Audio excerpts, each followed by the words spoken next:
everybody, it's Tony Robbins, the Tony Robbins podcast. I'm real excited to be with you today because you can see this is a little different podcast. What's different about it is, I've had the privilege of working with some of the greatest athletes in history, and I've been to some of the most amazing fights, both boxing and UFC.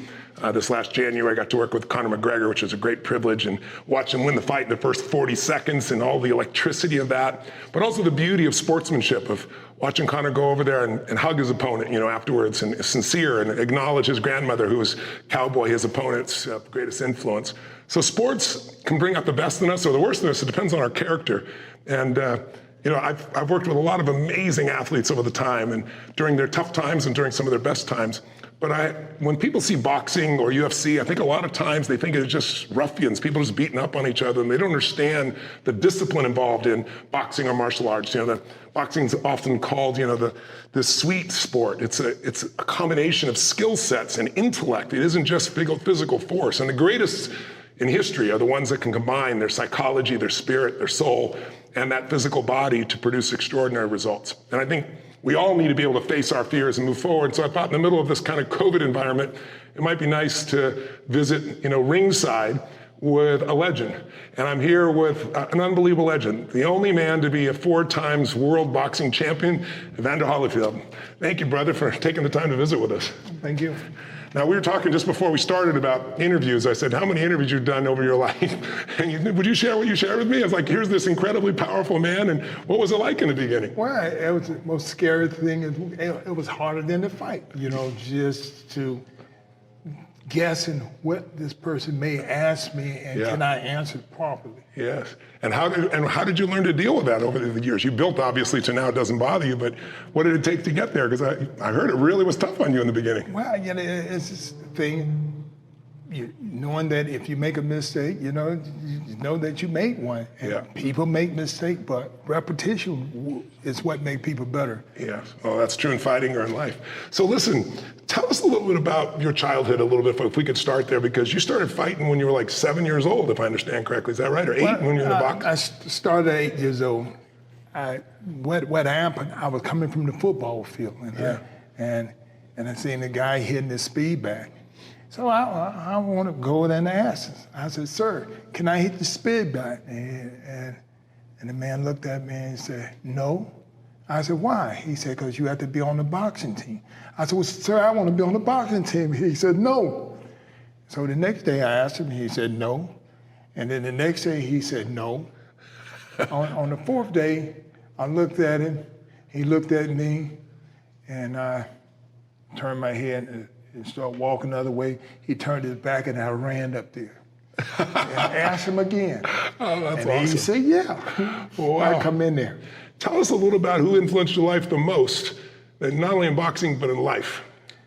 My mom. Yeah. My mom was, my mom actually buy everything, that got me started. Yeah. If it wasn't for my mother, I don't tell him where I would have been. I was so touched. At 8 years old, is that when the guy said you think he could be world champion? Yes. And you were at the boys club? Yep. Tell us that story, and then tell us what you said to the man when he said you could be world champion. Well, the man told me I could be the heavyweight champion of the world. And he said, at 8 years old? Yeah, 8 years old. He said, what you think? I said, I got to ask my mama. And he looked and he said, you don't want to be the heavyweight champion? I said, but I got to ask my mama. He said, what are you talking about? I said, if I don't ask my mama, I can't even try. My mama said, no, that's it. That's right. So, and that's when the man looked at me and said, you got a good mom. And so you did ask your mom. Did you ask her that night? I sure did. And what'd she say? I asked my mom, and this is how it was. We had the little house, and everybody in the front room looking at TV. So when I come in, they looked at me and they said, where you going? I said, I got to ask mom. I said, what you going to ask mom? So if they trying to find out if I'm in trouble or not, because I'm in trouble, they know they may get a little piece of that. And I guess— Because they're older, they should be looking out for you, right? Yeah. So I go in there and I start trying to tell my mama what this man was trying to tell me. And so my mama kind of talked real loud. She said, what you say? I said, mama, this white man at the boys club said I can be the heavyweight champion of the world. And my mom looked. She looked at them. When she get that look, I got to step back because she may swing. So did you become a great boxer? Yeah, I'm learn how to avoid your mom's swings. I'm telling you, I got to get them hands up there quick. Because she always go for the head. She never go to the body. Always to the head. And so what happened? My mama said, "Do you know what they're going to do to you?" So I just acted like I didn't. I said, "No, man. She said, they're going to hit you." And I looked at her and I started laughing because all my brothers and sisters hit me. I get 3 whoopings a day. Now, I'm accustomed to getting hit. so getting hit ain't nothing new. So my mom said, well, you can't hit them back. And she said, yeah, you can do it. Like that. And I remember going in the bathroom, looking in the mirror and saying, Evander Holyfield, heavyweight champion of the world. So when I went back and told my coach, my mama said I could be the heavyweight champion. And he said, what? Coach, here I am. I'm 65 pounds. I'm telling my coach, my mama said I could be the heavyweight champion of the world. But what was the advice she gave you? She gave you 3 pieces of advice that you've repeated your whole life. Listen, follow direction, don't quit. How important has that been in your life?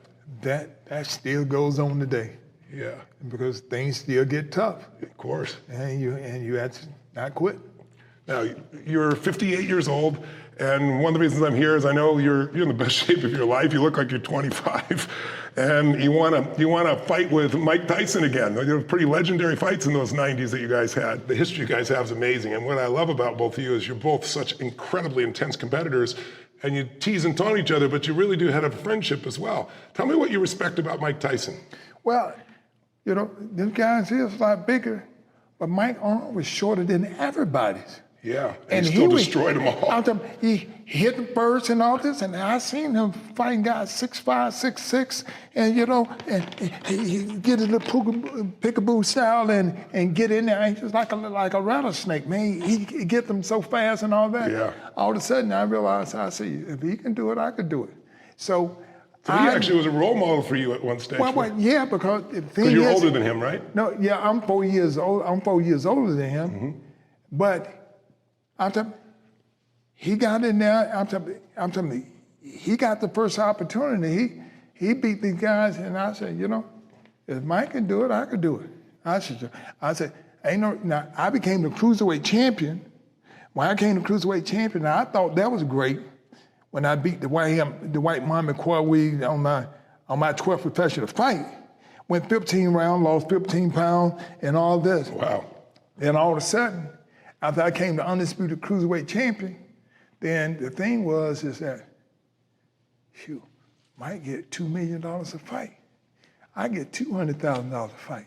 So I go ask the Showtime people, what's the difference? They said, well, Mike, the heavyweight champion of the world. I said, how much you give me as I move up to heavyweight? They said, Mike gonna kill you, man. I said, no. I said, we sparred before. Yeah. Like that. And all of a sudden, when that time came, the whole big thing was, all right, you beat all these guys. So the avenue we took, it was to fight all the people that Mike fought. Yeah. And I started getting them guys. And so your confidence built even more then. You know what? My confidence built, but the decision that I made, I could stay comfortable and just be the cruiserweight champion and make that $200,000, or I could be heavyweight champion of the world and make some millions. You want to fight Mike today? Why? Mike Tyson. Why do you want to go back and have that fight? Well, the thing is, it's competition. The thing in competition, my whole thing is that, now, I only want to do it if he want to do it. Yeah, if he wants to do it, yeah. Because the fact of the matter is that, it would be fun because both people know how good we are. Yes. The whole world knows how good both you are. And then people want to know, okay, then even at this old age, who would get the best? Yeah. And so the point of the matter, you know what? I don't think that Tyson and I can get in the ring and not think about who the best. That's right. I know it's not one time in my life I'm gonna go in the ring with nobody, and I ain't thinking I'm even gonna get the best. Yeah. Now I got to sit with you now. Now I really want to fight. Well, Mike has talked about, he's talked publicly about, of all the fighters he ever went, that you're one of the toughest he's ever experienced. Lennox Lewis said that. I mean, you look at the top 4 fighters, heavyweights, they've all talked about how tough you are. Where does that toughness come from? My mom. I'm saying, all this stuff started at a young age.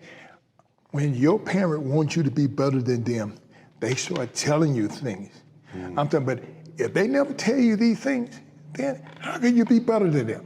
Yeah. You're going to be better if your parents start telling you, look, you don't need to make these mistakes that I make. You're going to be a lot farther. And that's what my mama did. And the first thing was that tongue. She said, all right now. She said, my tongue, I can control my tongue. She says, you know what? I was a fool. And she says, let me tell you what a fool do. Fool don't get promoted. And that's all I did. My whole life got promoted because I was able to shut that mouth. And your mama, you talk about the sacrifice. Your mama, you want to go to that prom so bad. Tell people the story about that and what you did instead and how it shaped your life. Well, I had to go to Canada, Quebec, Canada, and had to fight. And I was mad. I win the tournament. And I was still... Instead of going to the prom, though, right? Instead of going to prom. Yeah. And I remember everybody saying, you missed your prom, man, you missed it. And then here it is in 1987, and I'm a champion of the world. and everybody said, man, you ain't coming out the room. I said, no, because my mama told me, if you learn to, you the talent. If you mingle with these people, you're gonna lose. Yeah. But you stand here, and when they have to go to, now when it comes Monday, they got to go to work. You got 2 weeks off. That's awesome. So you're looking for your advantages that what you have. She said, okay, Sounds like your mom was great at getting you to see what you had instead of what you didn't have. Right. And I think most people, it's like I always tell people, what's wrong is always available, so is what's right. And your mama really guided that. What an amazing gift that your mama has been in your life. What would she be most proud of in you today? Well, I'm telling you, my mama, all the awards that my mama got, once I became the champion of the world at cruiserweight from 1986 to 1996, she get all these awards because everybody said, I said, not my mom. I said, I'm telling you, I wouldn't have been here. I said, for all the things, I said, but one thing that I realized, my mama didn't play. When my mama said, zip it up, she mean now, not later. I said, if you did, you get it right then and there. I said, now, I've been slapped in this mouth and got soap put in this mouth because of things I said. I said, one time, I ain't wanted no more. I don't like the taste of soap. I've had those experiences too. My mama shaped me too, brother. She really did. She was an intense character. But you look at it and it's like what you think you want your mama to be versus what God gives you, always something greater. There's always some lesson in there. And if she'd been the mama I thought I wanted her to be, I wouldn't be the man I'm proud to be either. So mamas out there, we honor you and send love to you. And dads out there too that decide to give your all for your kids. It's what the life's really about, man. And you're such a beautiful example of that. And thank you. I grew up totally poor too. And a few years ago, I went and interviewed 50 billionaires, self-made, nobody from the Lucky Sperm Club, all guys that earned it on their own from the very beginning. And I wanted to learn from them because I wanted to help people, because most people don't understand finance, and most people don't get trained in it. And I watched so many athletes, so many entertainers, singers, writers, directors, actors, lose everything. And you went through that experience. It's horrific. Yes, sure did. You gave up your 54,000 square foot mansion. You lost it all, $500 million. What'd you learn from that? Because I see it happen to boxers today and athletes today.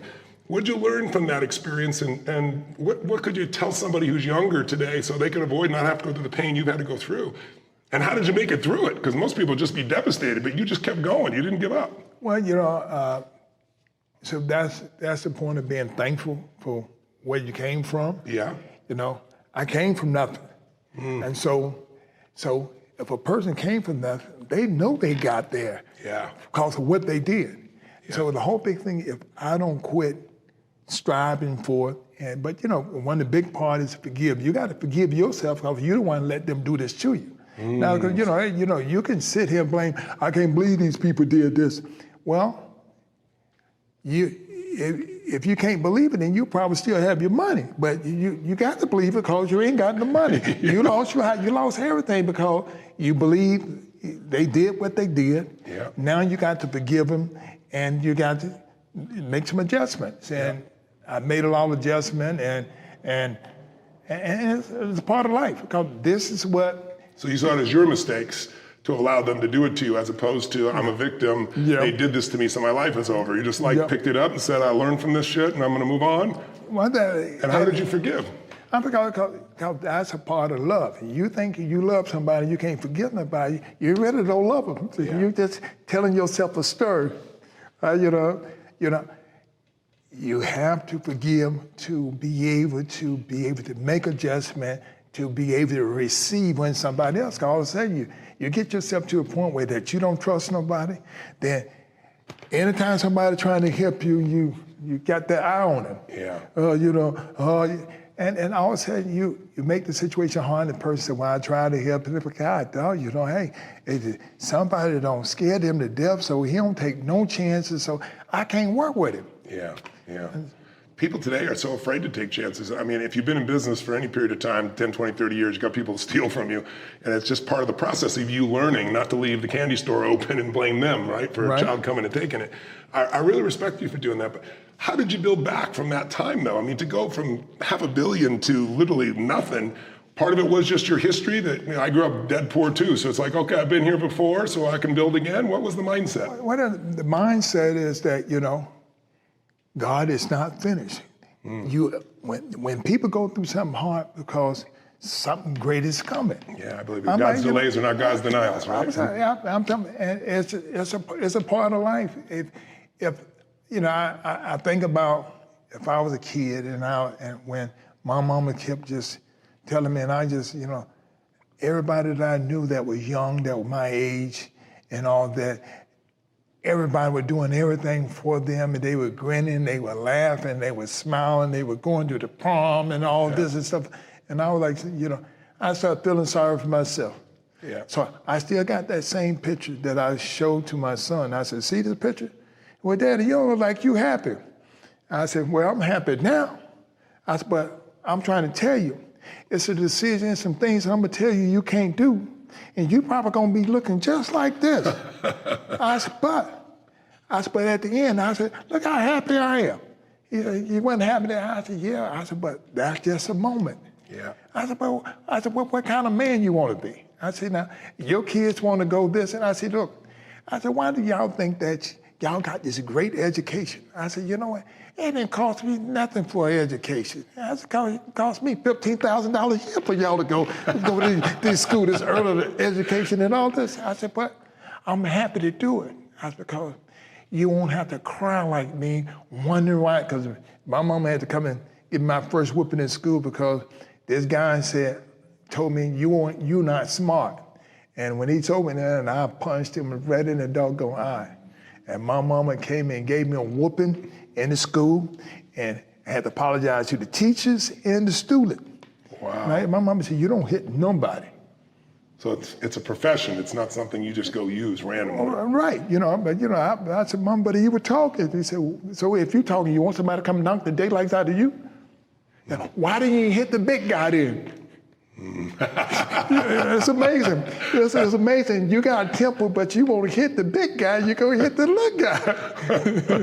That's really cool. Literally, you got the body of a 25-year-old. Certainly, you're 60, almost 60. You could be 40 and you'd be in better shape than most 40-year-olds. It's amazing. Tell us a little bit about your training, like this discipline of persisting and this pushing yourself that you've always done your whole life, pushing beyond what anybody could imagine. How much of a role those two things played in your life and your success? Well, the big thing was, at a young age, my mama tells me, if you don't break nothing, you don't have to fix nothing. So don't go tearing stuff up. You don't get no bad habits, so you don't have to cease nothing. Yeah. And so the whole big thing, and fortunately, I don't think it was great being poor, but a lot of time when you're poor, people don't give you chances. Yeah. And so the whole big thing is that so you have to hang out with somebody like you. And my mama would not let me hang out with people who curse and they did all these things. So I ended up becoming better because I was sitting there by myself all the time because the people who lived a better life didn't want to hang out with me. But the people that had a rough life thought I was better than them. When you look at your career, what stands out for you as the most fulfilling aspect of being a fighter all these years? Well, making the Olympic team, you know. So representing America. Yeah, because we was amateurs. And so everybody wanted to be one of them 12 members who gonna make the Olympic team. And I think I was the last guy that made the Olympic team. Yeah. And it was kind of scary because I was actually fighting the amateur world champion. This guy named Ricky Womack. He had beat the Cuban, he had beat the Russian. So the two people who wasn't coming to the Olympics in '84 was the Russian and the Cuban. Yeah. But this guy named Ricky Womack had beat them already. And he was a reigning amateur world champion. So to get to LA, I had to beat him. Wow. Twice, and I did. Wow. That must have felt incredible. Oh, well, it did. Because I remember Howard Cosell was telling me, he said, Evander Holyfield, what kind of chance you think you have with Ricky Wonderful Womack? And I said, well, did he make the Pan American team? And he tell his people, and they looked through the paper, and they said, well, he lost against Evander Holyfield. Then so he grabbed the paper, and he looked at the paper, and he said, well, one thing Ricky that Womack hadn't done, he never lost a fight back to back. And he said that to me, and I said, I haven't either. That's a chance. That's awesome. That's it. I'm like, it's just a positive thing that you have to realize. So how important is that psychological part of this game? How important is your psyche and that sense of certainty going into a fight, and also keeping that certainty when somebody maybe stuns you or they land something? That's like about 90% of the whole fight, how you think. Yeah. The whole thing of not quitting, the whole thing of having the certainty you can beat them still. Well, I'm being in great shape. A person can be in great shape, but he can get hit one time, then all of a sudden it's a mind change. Yeah. He can almost give it up. Tyson's famous for that quote where he says, everybody's got a plan until they get hit in the face. Well, you're right. You're right. And the whole thing changes in that moment, right? Yeah. You're a very spiritual man. You're a beautiful soul. One of the reasons I wanted to meet you is everybody I've ever talked to about you said, yeah, he's an unbelievable fighter, but he's an incredible man. And I know the fighting for you, there's almost a spiritual side from fighting for you. Tell me what that means to you when going into a fight and what it's about, and both in the preparation side of it as well as the fight itself. Well, it's the same fight that the word of God say, I let my son die for you, where you can believe. And so if you keep believing, eventually you're going to start winning. Yeah. And because as a kid. How do you keep believing if you aren't winning in the beginning? Because not everybody does in the beginning, right? Well, only thing I could tell people, as a kid, I was the youngest one, and my brother didn't let me win anything. And I was telling my mama, I said, Mama, they don't never let me win. My mama, they don't supposed to. And I just, so I was the only kid that was the youngest of the family that wasn't winning nothing until I went to the boys club. When I got to the boys club, I was 6 years old. I was better than the kids that were 8 because my mama didn't make no adjustment for me and all that, and it let me know that if you want something, you really have to work hard. Yes. I said, but if you just give everything to kids never gonna say, okay, don't give me no more. They're gonna keep on letting me win. Then all of a sudden you're gonna and then they're weak. Oh, okay, yeah. And that would tend to happen. What do you think about this society that we've become where parents today give kids trophies for participating? They haven't done anything. They're not disciplined themselves. They're not fun. And it's like everybody deserves a trophy today. How do you feel about that philosophy? And you're a father of 11, right? Is it 6 girls, 5 boys? Yep, yeah, it is. So what's your philosophy with your kids? And what do you think of this philosophy? Everybody gets a trophy no matter what for participating. Well, I think that even though they may get an award, but it's the parents' job to let them know, okay, then, well, what did you do? And so we're kids, people ain't gonna reject now, self-innocent, I didn't even know this as a kid. I would go to the fight. And I was hoping my guy didn't show up. I didn't want my guy to show up where I wouldn't have to, because I know if I go to the fight, I'm gonna eat, and I'm gonna do this. So all these things come with the fight. Yeah. You having fun, but the rough part, just fight. I was hoping my guy didn't show up, and he showed up every time. I bet afterwards they wish they hadn't shown up. The thing is that you won, but you still had to go through that, and which gave you even more confidence that you could do it again. Yeah. I said every fight kind of felt like the first fight. You say you grow, but I still feel the same because the intensity get greater and greater. Yeah. Like that. How do you keep increasing your intensity over the decades? Well, because that's repetition make you better. Yeah. Even if you think you ain't getting better, if you practicing, you getting better. Yes, repetition is the key to mastery of anything. But if you keep doing it, you start at a different level, and you just keep growing from there. Is that the essence of it? Yeah, because you don't forget nothing. You keep practicing, and that's just like if you stop asking, then you may not want it anymore. And you stop asking. Yeah. If you keep asking, that lets you know you still want it. And that hunger. Where is that hunger coming from you that you still have at 58 years old? The hunger that gets you to, you're doing 2-a-days at 58 years old and you don't even have a fight you need to prepare for. Where does that hunger come from? So every person I've ever met who is extraordinary in business and finance and entertainment, the one thing they have is this hunger that is insatiable, and you clearly have it, not by what you say, but by the way you live. Where does that hunger come from for you? Well, I think that anything that you love, it got a hunger in, so you'll know by the love that you have. This is the reason why, somebody may try to be like you, and it's hard, and it's a joy for you to do it. It's easy. Yeah. I'm like, because you love it. Yeah, because you love it. And so that same thing, getting up early in the morning and stuff like this. I get up 4 o'clock in the morning. I get up and I read this word and all this to prepare me for what the day may be. Yeah. There's so many people that want a better life, but they don't do anything about it. And it's like very oftentimes they even make a decision to do it. But to me, the thing they're missing is the rituals. Like you've got rituals that you have drove in and you just don't break them. Like 4 a.m., most people's idea get up at 4 a.m. I go to bed at 4 or 5. I have a different time zone than you do. Yeah. But the same kind of discipline that you know what you do, you give it every single time. How important are rituals to being the best in the world at something?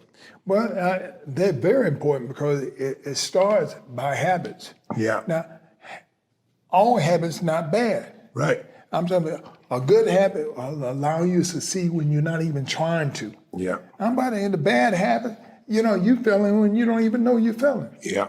Like that. So this is the reason why you have parents. What are your top 2 or 3 habits that throughout your life have caused you to keep growing and succeeding? I think the love that I have for the Lord Jesus Christ. Yes. And my mama told me, my mom said, all right now, boy, you better stop calling. Anything happened to me when I was a kid, I was going, mama, I would cry and all this. I thought my mama can save me for anything. My mom said, let me tell you something, boy. You better start calling Jesus, boy. Like that. So the first time I know that Jesus worked, when my mama was whooping me and I called Jesus on her, and my mama, stop. So, which is the first That's time, a miracle all by itself from what you told me. that was hand. Then the first time I lost a fight, and this kid beat me, and they Cecil Collins. And how old were you? I was 11. 11, wow. Then he beat me when I was 12. You still remember his name? And yeah. And that same guy, after I beat Mike Tyson the first time, when he stopped boxing at 13. When I beat him, I finally beat him at 13. Okay. And only it took you 2 years to beat him, huh? No. Only way I beat him, I called Jesus. Please, Jesus, help me beat him. Help me. Because I only did everything to try to beat him 2 times, and he don't beat me 2 times. And so I called Jesus, And I fought him. I win this fight. So he didn't fight no more. In 1996, when I come home, I walk in the house and I see this white guy sitting there. And I go, Cecil Collins. And everybody said,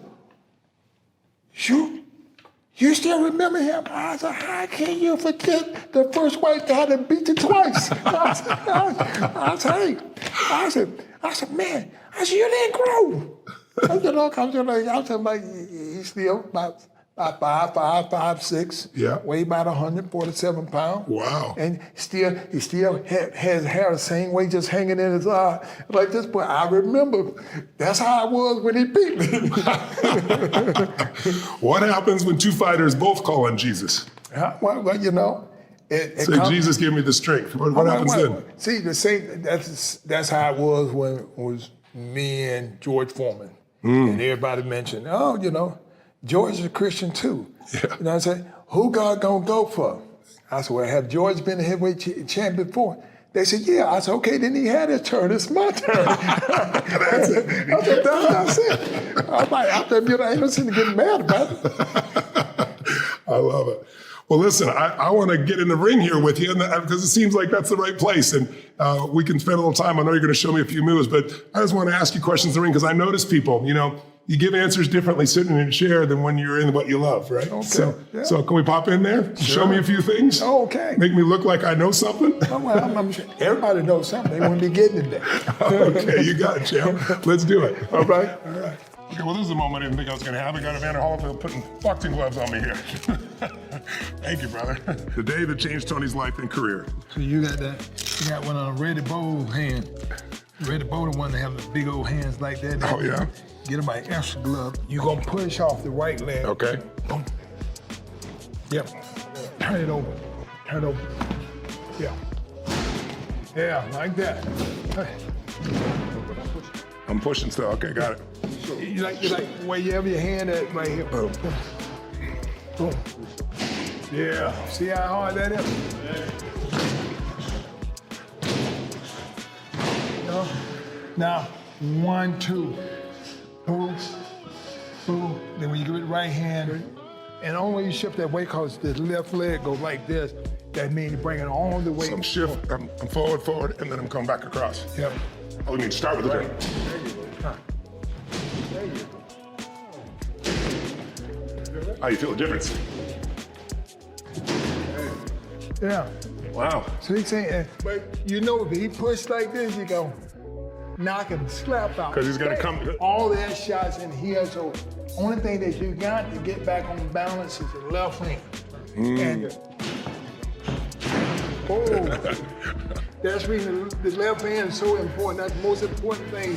Your lead hand like this. Because if he get past that left hand, even though you hit him hard, you're gonna kill him with this one. That's awesome. Thank you. Yeah, That's awesome. I appreciate it. You not only brought great boxing. What I love about you, man, is that you got such a beautiful heart.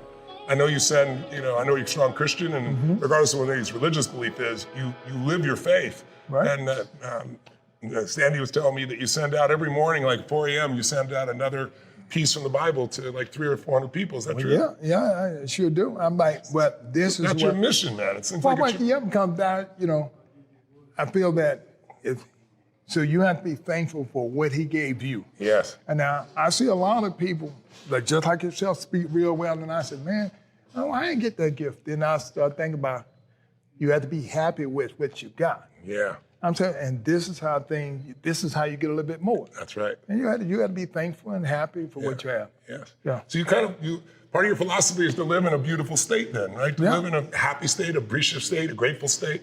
So how do you balance that out with killing somebody? Because a lot of people, when they think of boxing, they don't understand the level of discipline. They don't understand the art. They don't understand that there's a set of combinations here, there's patterns here, and there's thinking here, and there's an art here. It's been called the sweet science boxing, right? Or even martial arts, because I work with a lot of warriors, I call them, right? Boxers, athletes, UFC guys. And the level of discipline is insane. Mike, I've done an interview with him recently, and Mike's talked about how he was forced in the game. He was shaped by people that he feels didn't really look out for him. They turned him into a killer, and he doesn't want to be a killer.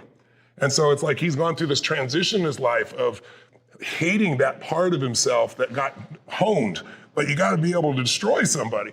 But you seem to just be able to destroy him in the ring and still love on him afterwards, it seems like. The fact is... How do you do that? How do you balance that? Well, it's a discipleship. You know, like, so the thing is the fact is that you're taking a chance. So life is taking a chance. Yes. You know, it's almost like walking in faith. You know, you got to feed your family. Yes. So, you know, you go find a great job where you can feed your family. Yes. And so consistently, somebody else wants your job. Yes. And then everybody competing for jobs. Yes. And so, you know, your job just as important as my job because you got a family you got to feed. That's right. And so, and this is what life is really about. But they got the enemy. The enemy try to look at people's skin color, their height, why he got the job, I didn't have the job, and destroy. And then, and you know, God made people, and when He made people, made everybody the same. And they just got different colors. But the devil's job is to divide to conquer. Yeah. To make you hate this person. If you hate this person, you get somebody on your side, maybe y'all can take advantage of this person. But the fact of the matter, if you do the right thing, then the right thing gonna happen for you. So what's your advice now to the kids that you talk with? Because you've lived such a full life, right? What do you try to steer them to when you get a chance to influence them? And you have, 11 children yourself, right? Yep. Mm-hmm. How many boys, how many girls? I had 6 boys, 5 girls. Okay, you got your hands full, bro. Well, you know, the fact of the matter, you know, is when anybody said there ain't no good men's out there, I said, no, you're telling the story. Now, I put 6 out there. Ain't no good women, I put 5 out there. You know, that's how for everybody. You know, but that's how you have to look at life. You know? What's your philosophy as a father? What do you try to instill in your children that you've learned? What I have learned is love is the key.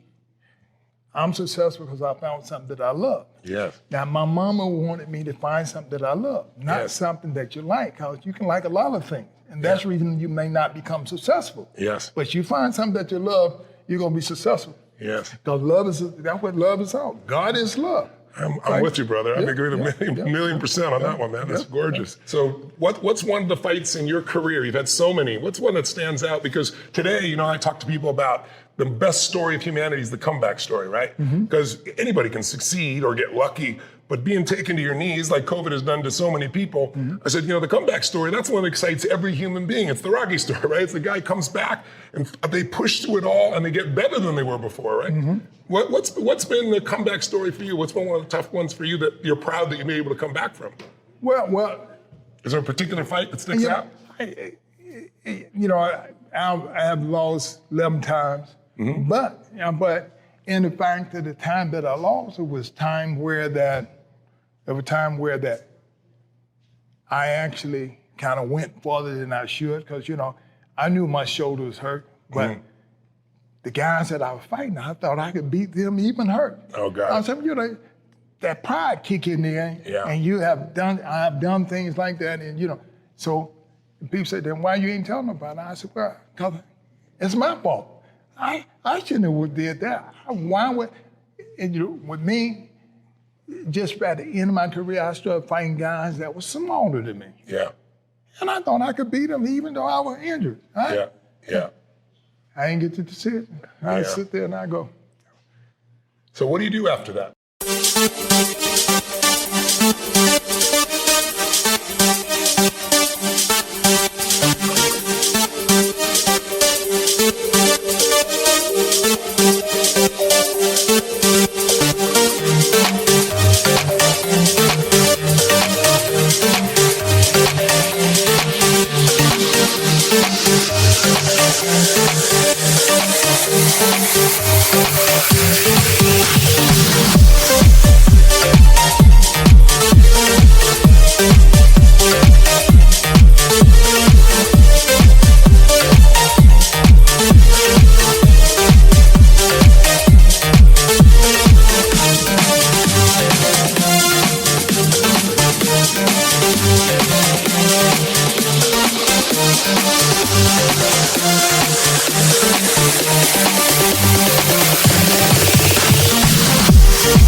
What do you do after you've disappointed yourself and because everybody does this at time, right? And I always tell people, it's like success is always the other side of frustration, the other side of rejection, the other side of failure, right? It's like the ability to push through it.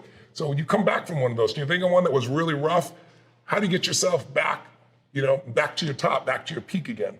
Well, the thing is you had to justify that, hey, this is what I done. This is what I done wrong. So you owned what you messed up on. That's right. So then you know what to fix. I think that's instead of blaming the other guy. Yeah, that's it. Because you know what? Because that's what somebody come. That ain't your fault, man. That's the other person's fault. You got to be committed to know that you're there to suit you. And so, what does boxing mean to you? What does it mean to be a boxer in your mind? Like, some people think boxing is just this brutal, sport. You obviously don't look at it that way. What is boxing really? What does it mean to be a boxer? Well, I guess anybody, when you think you can kind of think in a way that you want, but it's a love to me. Yeah. This is something that I found out. What do you love about it? Well, the competition and God gave me just as much strength He gave everybody else. Yeah. And now it's who is able to make the adjustment they need to make. I'm like, anybody fail as a boxer in your mind? Because you've seen a lot of guys fail who were strong, had a lot of will. What makes the boxer that doesn't make it? He quit. I'm trying to say he quit on himself. Life is about don't quit on yourself. But if you hadn't been taught that, then you get to saying, you know what, this ain't for me. Yeah. Because this guy, people get embarrassed if they lose. Yeah. You think about it. My mama told me, she said, all right now, you sit here and you know that all these people come to see you. You know they come to see you to win. But you got some come to see you lose. They can't wait to that day that you're gonna lose. See, son, you never lose if you don't quit. Give your best. I'm telling you, the point of the matter, your best is you gave your best. Yeah. And say, all right, you didn't win it, but the other guy, you beat. Right? Yeah. That's wonderful. So what's kind of like your mission now? Like what excites you? What are you passionate about this stage of life?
Well, that's inspiring young people. Because I have done what I have done, and so ain't nobody chasing older people trying to be like older people. Yeah. Because I remember when I was a kid, and this left side for the young people and that side for the old people. And I look over there, man. Hey, I wasn't trying to be like them. Yeah. I'm trying to be like these people like this, but it's the older people who have to have confidence and the wisdom and come back and tell these young people how to help them. Yeah. Now, I would never been who I am if these older people didn't help me. I'm like, I remember at the boys club. When the first time I went to boys club, I was 6 years old. And is that the first time you fought, 6, 7? No. My first fight was when I turned 9. Turned 9, oh my gosh. When I was 6 years old, we walked to the boys club. We walked about 3 or 4 miles to the boys club. Yeah. And so now when we get there, my friend didn't tell me it cost a quarter. Oh, wow. If they would have told me it cost a quarter, I would have never went. Yeah. So, we walked 3 miles. Yeah. All the way to this boys club and found out when I get up there, they had cards and they scratched their number off and they left me up there. And the lady named Miss Hawkins, who was white, and she said, are you a member I didn't know what member was. Do you have a card? And I go, no, ma'am. She said, well, you're not a member. I said, well, okay. And she said, do you have a quarter? Which shocked me. I said, a quarter? I get nickels. I don't get quarters. Yeah. And so after that, she said, where you live? And I told her, by the stadium. So she knew that 3 miles. She said, that's a long way. She said, I said, I can walk. She said, no.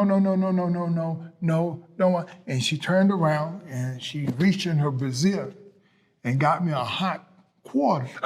This is awesome. And this is what changed my life. Wow. Because The kindness of just one woman who's seeing this little boy. If I never would have went to that boys club, I never would have been the person who I am. Well, I was at the boys club practically till I was 21 years old. Wow. How often during the day when you're not in school, how often would you be there? Well, when school get out at 3 o'clock. Yeah. Then I leave and go to the boys club. When I get from the boys club at 9 o'clock, when I get home, it's time to get into bed. So you'd spend 5-6 hours at the boys club. Yeah. Wow.